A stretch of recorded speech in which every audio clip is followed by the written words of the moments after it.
tous, merci de choisir RTU1. Bienvenue dans le journal, voici les titres. Le marché des arts du spectacle d'Abidjan est officiellement ouvert depuis ce dimanche, ce samedi 13 avril 2024. Une 13e édition qui célèbre les 30 ans d'existence de ce grand rendez-vous culturel et artistique au cours duquel toutes les expressions culturelles du monde entier s'expriment. Le Massa 13 a été ouvert par le Premier ministre Robert Begré-Mambé en présence de plusieurs personnalités. La campagne pour la sécurité et l'autosuffisance alimentaire se poursuit. Kobenan Kwasi Adjoumani a remis environ 2500 tonnes de semences et d'intrants aux producteurs de Guiglo dans la région du Cavali. Le ministre d'État, ministre de l'Agriculture, du Développement rural et des productions vivrières lance ainsi la distribution officielle de kits agricoles dans le district des montagnes. Dans l'actualité hors de nos frontières, le Tchad vibre depuis ce matin au rythme de la campagne présidentielle. 2 candidats en lice, le président de la transition, Mahamat Idriss Déby Itno, fils de l'ancien président Idriss Déby, tué en 2021, et le Premier ministre actuel, l'opposant Succès Masra, vont s'affronter dans les urnes pour une première journée de campagne. Les 2 candidats ont respectivement lancé une grande caravane à travers la capitale et animé un meeting géant.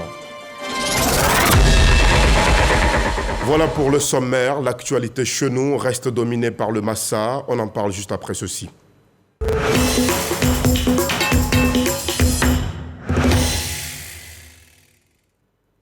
C'est un événement de référence dans le domaine des arts et de la culture. C'est aussi l'une des plus grandes tribunes d'expression des industries culturelles et créatives. Le Massa, marché des arts, du spectacle d'Abidjan, est ouvert depuis ce samedi 13 avril 2024.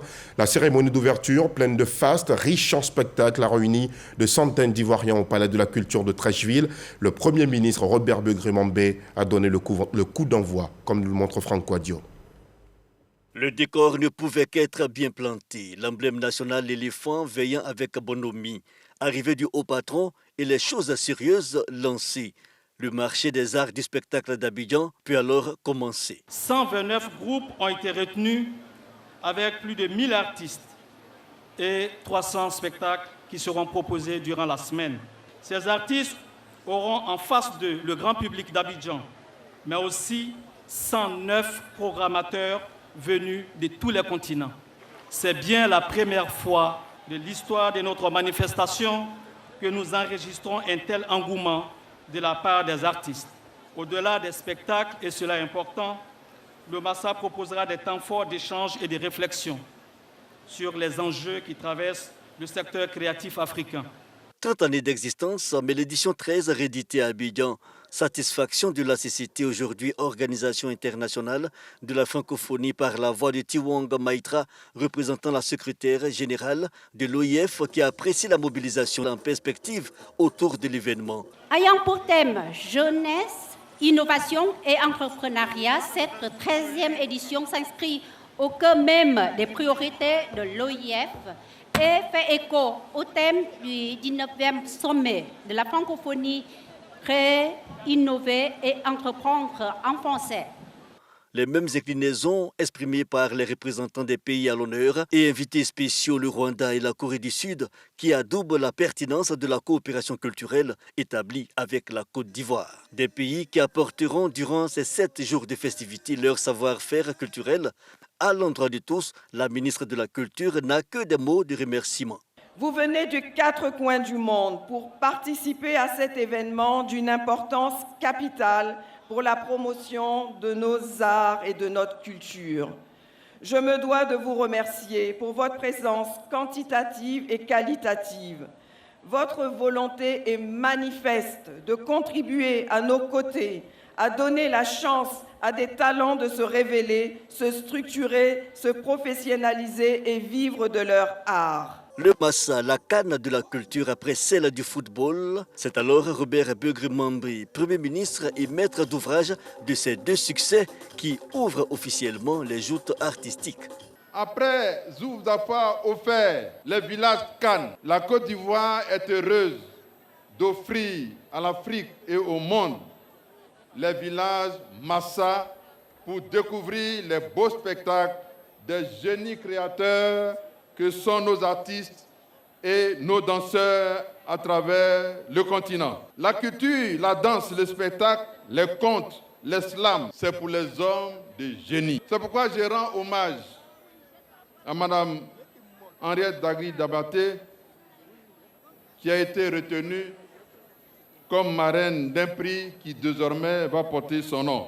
Le Massa 2024, du 13 au 20 avril, peut donc accueillir son public. Un bref aperçu en son. Par ailleurs, la cérémonie d'ouverture a fait place hier à un concert géant de grands noms de la musique ivoirienne, du coupé-décalé, du rap et de la variété se sont succédés sur le podium du Palais de la Culture. Et ils ont offert, vous le verrez, un spectacle totalement époustouflant aux invités. Cette ambiance n'a bien sûr pas échappé aux caméras de la RTI, diffuseur officiel du Massa. Le reportage de Serge Pacom Didi et Franck Wadio. Roselyne, Layo Mix premier suspect 95, premier Didibi. Des jeunes premiers sur la scène du Massa, première journée. Des artistes gonflés à bloc pour la circonstance.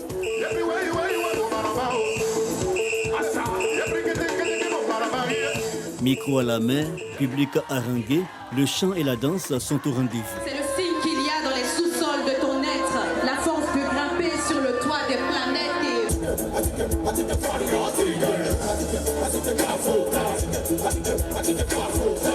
30 années de Massa, ces artistes de la génération actuelle à l'affiche expriment leur satisfaction d'être les continuateurs d'une belle et riche tradition. Je suis très heureuse d'avoir été sollicitée pour la 13e édition. 30 ans de Massa, ça se fait où c'était magnifique. Je suis très fier parce que le Massa, je pense que c'est un des plus gros événements culturels de Côte d'Ivoire. Donc je suis content de participer aujourd'hui. Une première journée marquée aussi par la scène du Massa dénommée Zone Street Art. Le Massa a 30 ans cette année et pourtant certains le découvrent ou sinon y participent pour leur première fois. Hier, durant la cérémonie d'ouverture et même après, ils sont nombreux à s'être bousculés pour franchir l'entrée du Palais de la Culture. Des à côté filmés par l'une de nos équipes de reportage, Ismaël Evrardéo, Husser Blei et Franck Wadio. Palais de la Culture à moins de 3 heures de la cérémonie d'ouverture. Passionnés novices du monde de la culture arrivent chacun à son rythme. Je découvre le Massa cette année et c'est ma première fois de venir ici en fait. Passionné d'aventure et de découverte, j'ai décidé de revenir pour une deuxième fois au Massa pour découvrir les talents. C'est ma première fois de venir au Massa.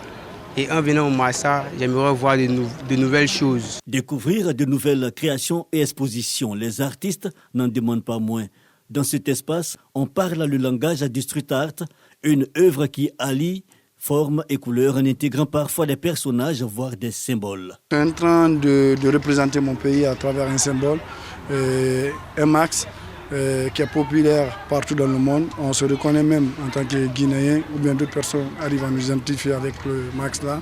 Ça s'appelle le max Ndimba. C'est le max de la fertilité, de l'espoir, tout. Et ça appartient à la communauté Baga. 17h, soit 1h30 avant le début des festivités, sur la piste, l'adrénaline monte. Dedans, on a quelques minutes. Là, comment on transpire là. Là, on règle les délais de tout ce qui est détail à régler. Vas-y, à la dernière minute à régler et puis directement on va enchaîner. Une pression ressentie positivement par le public, venu nombreux. Ça fait du bien de participer déjà à l'ouverture parce que ça permet d'avoir une vue sur ce qui va se passer. Le Massa, c'est le meilleur moyen de connaître la culture de notre pays et la culture africaine. Nous sommes du Maroc et on est là pour la pièce, pas le temps pour le temps. Et on est très content d'être là et d'être assisté à la cérémonie.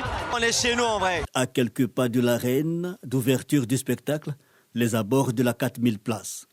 Ici, l'heure est aux dernières consignes et la motivation a un nom, la prière. Personne ne prend pendant l'événement. Au début, c'était vraiment chaud. Il y a eu beaucoup de répétitions, beaucoup de pression au niveau à tous les niveaux en fait. Il y a eu plein de choses, mais aujourd'hui, par la grâce de Dieu, nous sommes là et on va mettre le paquet. Avec le groupe ici, on a déjà eu une monde assez positive et on y croit et on va donner le meilleur de nous-mêmes.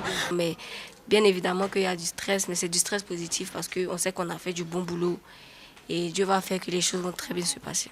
Nous sommes vraiment dans la dynamique d'accoucher enfin et nous avons hâte.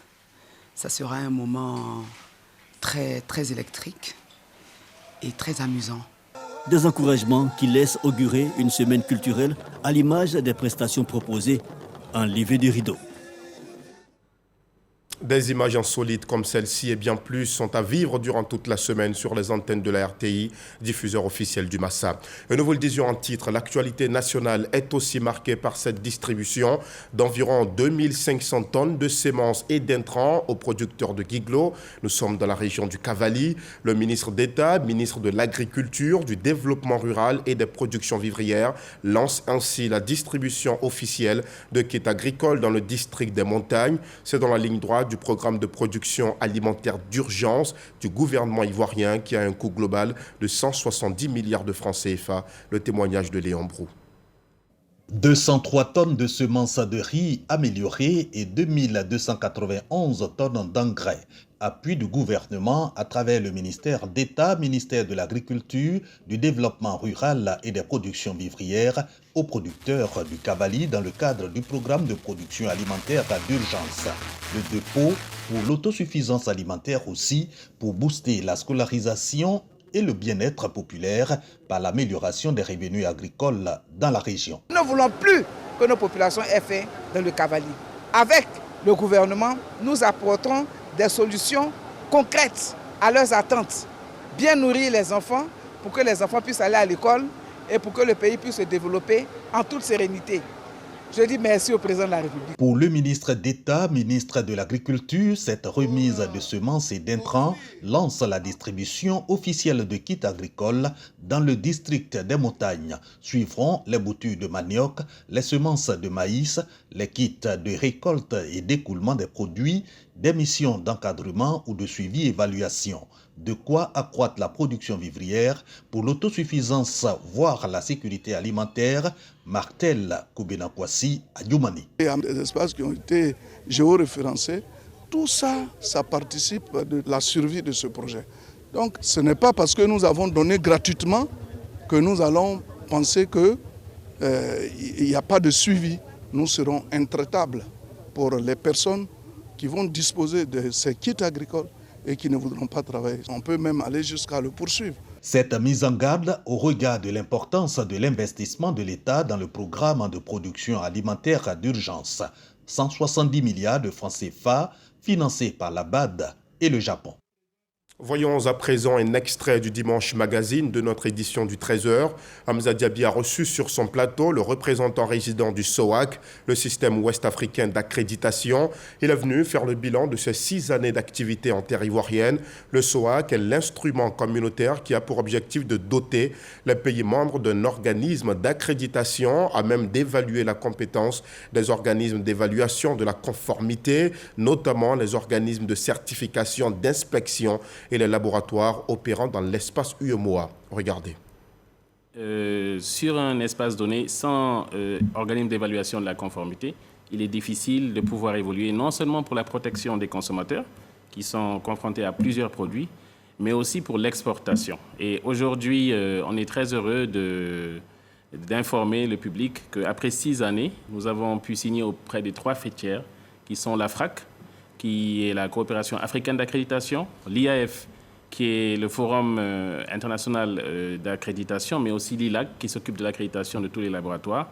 6 ans après, un bilan très satisfaisant grâce à l'engagement de la commission de l'UEMOA, l'engagement de la Côte d'Ivoire, notamment M. le ministre Souleymane Diarra-Souba, qui a été d'un fort appui pendant tout ce projet, parce que déjà, il y a la question du siège. Quand vous demandez à être évalué par les pairs, on va vous donner un quitus mondial.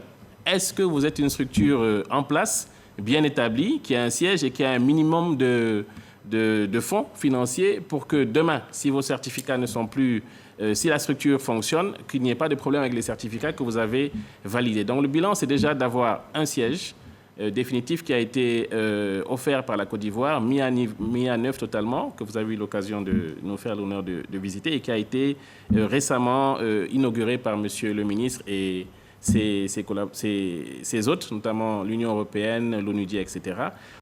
Depuis le 28 mars 2024, les élèves du centre de service civique de Bembresso ont repris le chemin de l'école. Mais dans quelles conditions étudient-ils? Le ministre de la Promotion de la Jeunesse, de l'Insertion professionnelle et du service civique a voulu en avoir le cœur net. Mamadou Touré a effectué une visite au sein de l'établissement qui accueille ses stagiaires. C'est ce que nous montrent Olivier Kra et Lanciné Bakayoko. Ils sont plus de 200 inscrits dans ce centre de service civique à Bembresso, localité située à 23 km de la ville d'Abidjan. Âgés de 16 à 36 ans, ces jeunes stagiaires reçoivent la visite de Mamadou Touré, ministre de la promotion de la jeunesse, de l'insertion professionnelle et du service civique, leur tutelle. Objectif, échanger sur le quotidien et comprendre les préoccupations. Après un mois d'apprentissage, formateurs et apprenants espèrent une meilleure réorientation professionnelle des jeunes. Les débuts n'ont pas été faciles, les premières semaines n'ont pas été faciles. Se séparer de sa famille, son téléphone, ses amis n'ont pas été faciles. Mais avec les conseils des encadreurs, le suivi médical, aujourd'hui je me sens à l'aise. L'encadrement est excellent. Notre devoir ici, c'est d'amener les enfants indisciplinés, des enfants qui ont échoué là-bas à la droiture. Quelques séances d'échange avec les stagiaires volontaires et le ministre Mamadou Touré rassure quant à la facilitation de l'insertion socio-professionnelle des stagiaires. L'objectif pour nous, c'est d'en faire des citoyens nouveaux. Vous savez, notre plus grande fierté, c'est la transformation positive de tous ces jeunes qui passent dans les centres de service civique. L'idée aussi, c'est que 100% des jeunes qui rentrent ici, après leur transformation mentale, ces jeunes puissent être à 100% insérés professionnellement. Bâti sur une superficie de 3,5 hectares, le centre de service civique de Bembresso est l'un des berceaux du dispositif Parcours citoyen. Il s'agit d'apprendre aux jeunes les valeurs de la République. Outre cette visite, le ministre Mamadou Touré entend offrir d'autres opportunités à la jeunesse. D'autres personnalités qui ont réussi par le travail et qui font preuve d'exemplarité devraient se rendre chaque semaine dans le centre afin de transmettre aux jeunes le goût du travail. Le Centre national d'oncologie médicale et de radiothérapie Alassane Ouattara a organisé une journée porte ouverte à l'intention des enseignants-chercheurs de l'UFR Sciences médicales de l'Université Félix Houphouët-Boigny. Cette journée avait pour objectif de présenter les 5 piliers de fonctionnement du CNRAO, mais aussi d'inviter ces enseignants-chercheurs à s'inspirer du modèle de cet hôpital public qui se présente comme une référence. Chris Diomandé, Franck Quadio. Journée porte ouverte.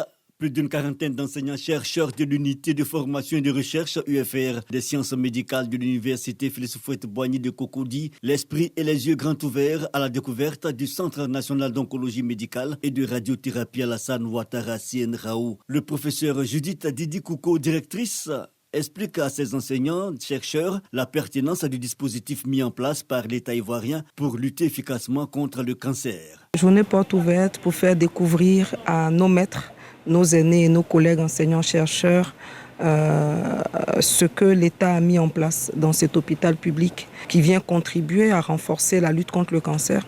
Le CNRAO est un modèle de ce qui peut être accompli dans le cadre de la recherche et de la formation. Nous avons apprécié particulièrement tous les soins des malades, mais aussi le personnel qui est motivé et qui travaille durant des heures. Nous avons vu comme exemple pour les femmes, le personnel féminin, la crèche qui leur permet de travailler sans stress et de pouvoir s'occuper non seulement de leurs enfants, mais aussi de leurs patients. Pour la représentante du ministre de la Santé, de l'Hygiène publique et de la couverture maladie universelle, ce centre est une fierté pour la sous-région. Vous avez un centre hautement équipé avec une technologie de pointe. Nous avons des personnels qualifiés qui y travaillent.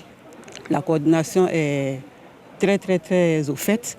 Et donc, nous demandons simplement à la population de venir se faire dépister précocement. Parce qu'il y va de la survie et puis aussi de la qualité des soins, la qualité de la guérison et autres. Les enseignants-chercheurs souhaitent ainsi s'inspirer du CNRAO afin de mettre à la disposition des populations des prestations de qualité dans tous les établissements sanitaires du pays.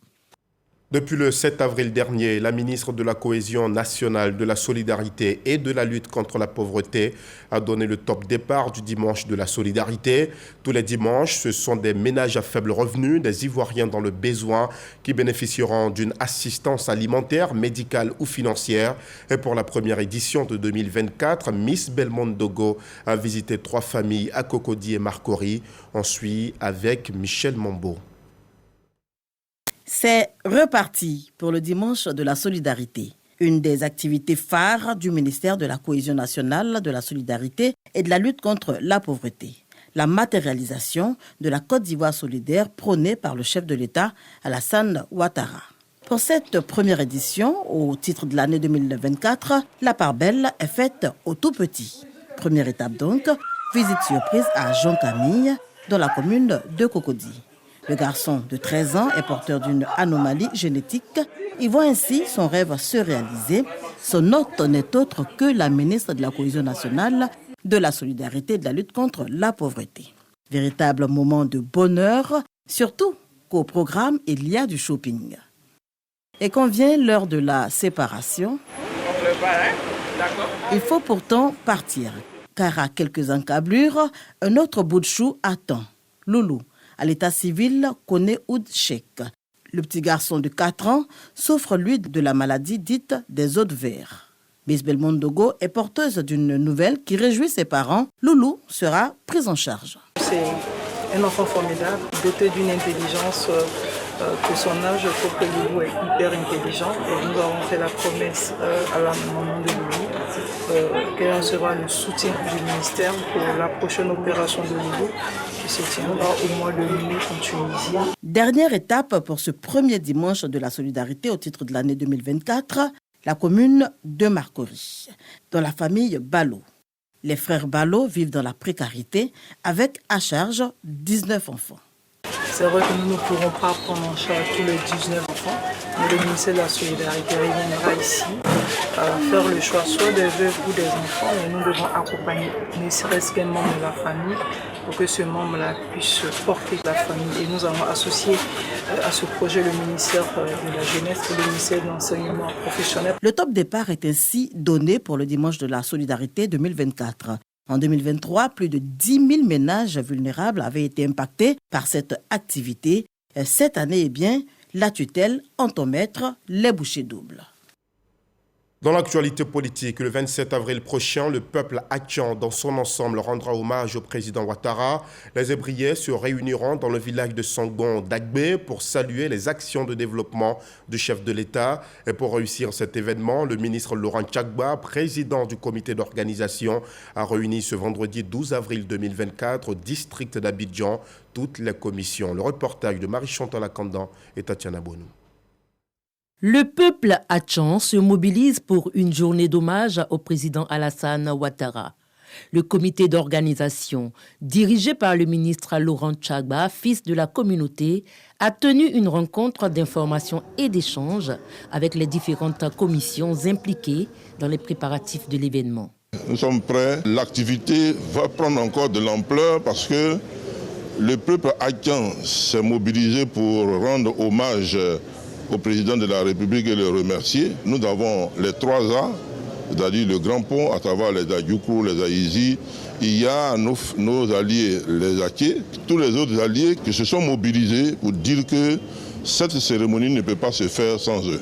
Il était important que la communauté soit informée, que nous puissions prendre des dispositions pour que cette mobilisation que nous allons réaliser soit une mobilisation contenue, organisée, pour que tout soit mis en œuvre pour que le 27, la fête soit belle. À l'approche de la date de la cérémonie d'hommage au chef de l'État, l'engagement et la détermination de la communauté haïtienne se renforcent. L'école de police d'Abidjan a une nouvelle mosquée. Cet édifice religieux bâti sur une superficie de 200 mètres carrés a été réalisé par l'ONG La Bienfaisance avec l'appui de plusieurs partenaires. Le ministre de l'Intérieur et de la Sécurité, le général Vagondo Diomandé, a procédé à son inauguration. Frédéric Oulaï, à Boussanogo. Il est 13h quand sonne l'heure de la prière du vendredi à l'école de police d'Abidjan. C'est la nouvelle mosquée dénommée Chama Abdourahman Al-Moutawa qui fait office de lieu de culte. 30 minutes plus tôt, se tenait la cérémonie d'inauguration de l'édifice en présence du ministre de l'Intérieur et de la Sécurité, Vagondo Diomandé. Bâtie sur une superficie de 200 mètres carrés, la mosquée de l'école de police d'Abidjan a été réalisée par l'ONG La Bienfaisance. La construction de ces bels édifices permettra à des centaines de fidèles de se réunir pour la prière quotidienne dans un environnement spacieux, sûr, confortable et sécurisé. D'un coût de plus de 50 millions de francs CFA, cette mosquée comprend une salle de prière d'une capacité de 320 fidèles. des toilettes et des espaces aménagés. Pour le directeur général de la police nationale, Youssouf Kouyaté, la religion joue un rôle important dans la société. La religion apparaît comme un instrument d'éducation des fonctionnaires de police. Ses vertus revêtent une importance capitale dans l'harmonie et la solidarité entre les frères d'armes dans l'exercice de leur mission régalienne. Penser et réaliser la construction de cet édifice traduit la foi des fonctionnaires de la police nationale. Le ministre de l'Intérieur et de la Sécurité, Vagondo Dioumandé, a exprimé sa reconnaissance à l'ONG La Bienfaisance et a exhorté la communauté à la piété et au recueillement. Je suis heureux aujourd'hui de constater que ce qui a été une certaine idée à un moment donné est concrétisé aujourd'hui par la réalisation de cette mosquée. Il m'a été enseigné tout ce que vous pouvez faire pour vos semblables dans le cadre de la mise en œuvre et l'exercice de leur foi. Faites-le.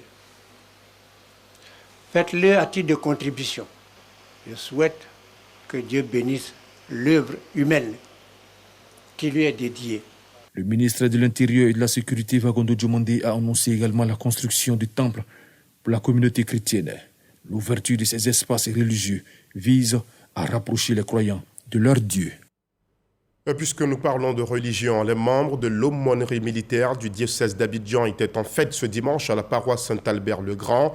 Cette aumônerie célèbre 20 ans d'existence. Les festivités ont débuté le 12 avril dernier par un dîner-gala et vont s'achever le 30 juin 2024 par une messe de clôture à la paroisse Saint-Kizito de Williamsville. C'est ce que nous montre Grace Kando. L'aumônerie militaire catholique est la présence de l'Église dans le milieu militaire et paramilitaire. Celle du diocèse d'Abidjan est forte de 300 membres repartis en fraternité sur 18 paroisses. L'organisation a 20 ans d'existence. L'événement est marqué ce dimanche par une messe d'action de grâce à la paroisse Saint-Albert-le-Grand dans la commune de Cocody. C'est sur cette paroisse qu'a vu naître l'aumônerie militaire en Côte d'Ivoire. Nous avons voulu marquer le coup pour le bilan, mais également nous projeter sur les 20 autres années à venir. Il faut dire qu'en 20 ans d'existence, nous avons maintenu la flamme allumée. Aujourd'hui, notre père aumônier nous demande d'être localisable et c'est ce que nous nous acharnons à mettre en place, la construction de notre siège en la paroisse Saint-Geneviève-Black-Banch-Nambéry. Notre père aumônier, en chaque début d'année, met en place un programme d'activité qui nous permet de nous retrouver de temps en temps pour les récollections, pour les retraites et également pour les enseignements. Par l'aumônerie militaire catholique, j'ai pu obtenir beaucoup de grâce pendant toutes ces activités que nous avons menées, que ce soit nationales comme internationales. Je bénis Dieu pour les 20 ans et qu'il nous donne encore plus d'années. En 20 ans d'existence de l'aumônerie militaire catholique du diocèse d'Abidjan, beaucoup a été fait, mais des défis restent à relever. Les militaires, ils sont tout le temps partis. Et il faudrait que les aumôniers les accompagnent. Il faudrait que les aumôniers leur donnent les stratégies pour garder intacte leur foi. Et c'est ce que nous essayons de faire. Mais avec la persévérance et l'espérance, je pense que ces militaires gagnent maintenant du terrain dans la foi. Ce qu'on demande, c'est qu'ils restent constants et ils accomplissent leur mission avec le Christ. La messe de clôture des festivités des 20 ans de l'aumônerie militaire catholique aura lieu le 30 juin prochain à la paroisse Saint-Kizito de Williamsville dans la commune d'Adjamé. Jusqu'à la tension hier dans le Moyen-Orient entre Israël et l'Iran et le début aujourd'hui de la campagne présidentielle au Tchad, c'était une semaine riche, dense en actualité. Revenons sur l'essentiel de cette actualité dans le 7 sur 7 avec Marie-Chantal Akandan.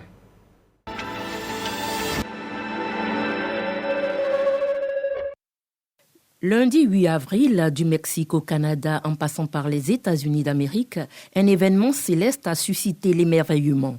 Le spectacle d'une éclipse totale s'est offert à des millions d'habitants et voyageurs. Un spectacle de quelques minutes où la Lune a parfaitement rejoint le Soleil. La prochaine éclipse totale sera visible en 2026 en Espagne. Au Sénégal, nommé le 2 avril dernier, le nouveau Premier ministre Ousmane Sonko a pris officiellement fonction ce 9 avril. Son prédécesseur, Sidiki Kaba, lui a passé la main au cours d'une cérémonie de passation de service. Les deux hommes politiques se sont souhaités bonne chance pour la suite. Les sénateurs libériens ont voté à l'unanimité un texte visant à créer un tribunal pour juger les crimes commis lors des 2 guerres civiles dans le pays. Les députés avaient déjà voté en faveur de ce projet de loi, souhaité depuis longtemps par la communauté internationale. Et le vote du Sénat reste une surprise pour beaucoup car de nombreux anciens chefs rebelles ou de guerre sont désormais sénateurs. Les handballeuses camerounaises ne participeront pas au JO de Paris. Elles n'ont pas pu obtenir leur visa. L'équipe d'handball féminin se voit ainsi éliminée de cette compétition internationale au profit de la Grande-Bretagne. Les Lionnes indomptables devaient participer ce jeudi 11 avril au tournoi de qualification olympique en Hongrie. Au Mali, la presse n'est plus libre de couvrir les activités politiques dans le pays. Les militaires au pouvoir ont pris la décision depuis le 11 avril dernier d'interdire aux médias toute publication sur les activités des partis politiques. En Australie, 6 personnes ont été tuées dans une attaque au couteau perpétrée dans un centre commercial ce samedi. On déplore plusieurs blessés, parmi lesquels un bébé âgé de 9 mois. L'assaillant a été abattu par la police. Le Tchad entre ce dimanche dans la campagne électorale pour la présidentielle du 6 mai prochain. Pendant 21 jours, les 10 candidats retenus par la Cour constitutionnelle vont sillonner tout le pays pour convaincre la population de voter pour eux.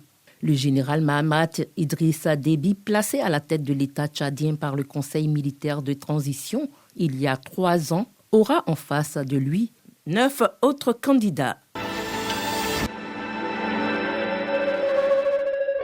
Et voilà, nous sommes au terme de ce journal. Merci aux équipes techniques de rédaction qui le fabriquent. Merci à vous aussi de nous avoir suivis. Excellente soirée sur RTI 1.